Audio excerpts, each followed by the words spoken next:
Hi, everybody. Today I'm going to start with a story for you.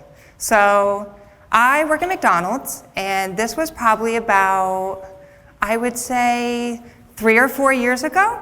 And it's a normal day for me, and I was in the back drive-thru taking people's money, talking to customers when I felt something gurgling, I was like, what is going on here? But I pushed through it, I was a trooper. I always came to work sick. I was one of those people. I came to work sick. I came to work with a headache. I came to work if life was going bad. I just always came.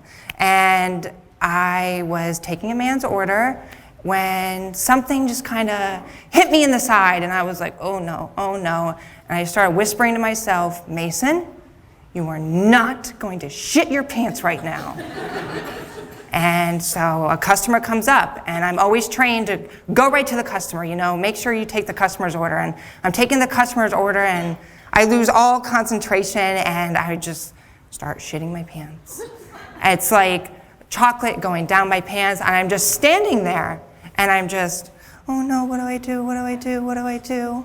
And so I run to the bathroom, it's like a penguin run to the bathroom. There's like a stench trail following, and I'm sitting in the bathroom, and I'm wondering to myself, what do I do? Do you know what to do when you go to the bathroom in public? Nothing to change into, no one to call. I didn't drive at the time, so you have to call home, so you have to sit there and wait. So I sit there, and finally one of my coworkers, comes to the bathroom and asks if I'm okay. And I was like, no, I just need to go home. I'm very sick. And I said I needed a bag for some of my clothes. So I'm waiting there to come back, and they come back with a clear trash bag. A clear trash bag. What am I supposed to do with that? Come on. So I say, I need my stuff to go home. Well, Mason, we can't find your stuff. We have to go get it yourself.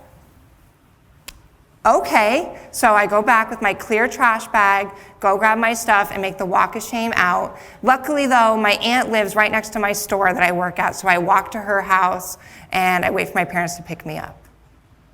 So as you could probably see, I like a good laugh, maybe even at my own expense. I'm a poet, I'm a storyteller, I'm a gay man living in his 20s, and I also live with bipolar disorder. And one last thing, I am extremely devoted to the Real Housewives of Beverly Hills. My show, I watch it all the time.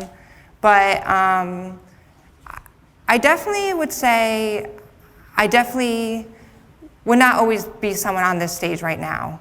If you look back maybe 7 years ago today, maybe not today, but in this time frame, if you look back 7 years ago, I was a kid in the back of the classroom, in the corner. I had long sleeves on because I was someone who used to self-harm, and I just sat by myself. I had very few friends, and I just always, kept to myself.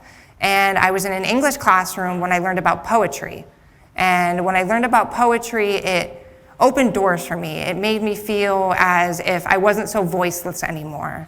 It gave me a path to actually say things about myself, say things about causes that I believed in. And it was for that classroom in 10th grade that I really started to thrive. And that year in my 10th grade, I went to a mental health facility, and I got help for my bipolar disorder. And I really started taking my poetry seriously.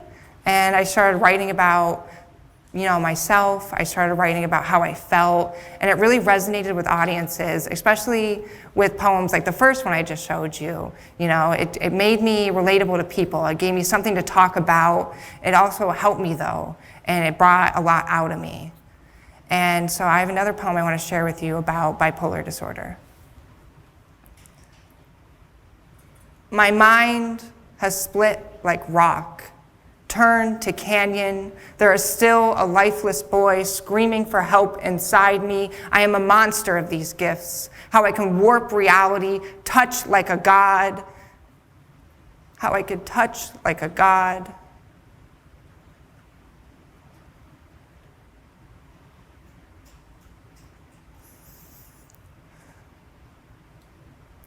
It brings me back to that year in college with the boy with his heavy fists, the vodka soda spilling off his lips, The girl's gotten wild. I feel like I don't even know me anymore. I haven't left the bed in weeks. I haven't eaten in weeks. How much weight have I lost? Do I even love myself anymore? Where is my mind? Mind, please, please come home to me. I'm the old dog sitting at the door waiting for you to come. When I write poetry like this, it takes a lot out of me. It makes me feel sometimes small. It makes me feel like there's nothing left to me because I'm sharing everything. But with that though, I also found connection with other people. I made sure that when I wrote poems like this, I would go and talk to people. I would give them little insights of myself. A poet that I once followed on YouTube said that it's the small stories that matter. And that's what I believed in. It was small stories of my own that mattered. It was the little things that I could talk about that brought people closer to me. It made me feel not so voiceless. It made me feel like I had a community of people, even if I barely knew them. But the one thing I wanted people to know is that it takes a lot. And it takes courage, and it takes strength, and that even though you may feel small and you may feel voiceless, everything will work out in the end. Thank you.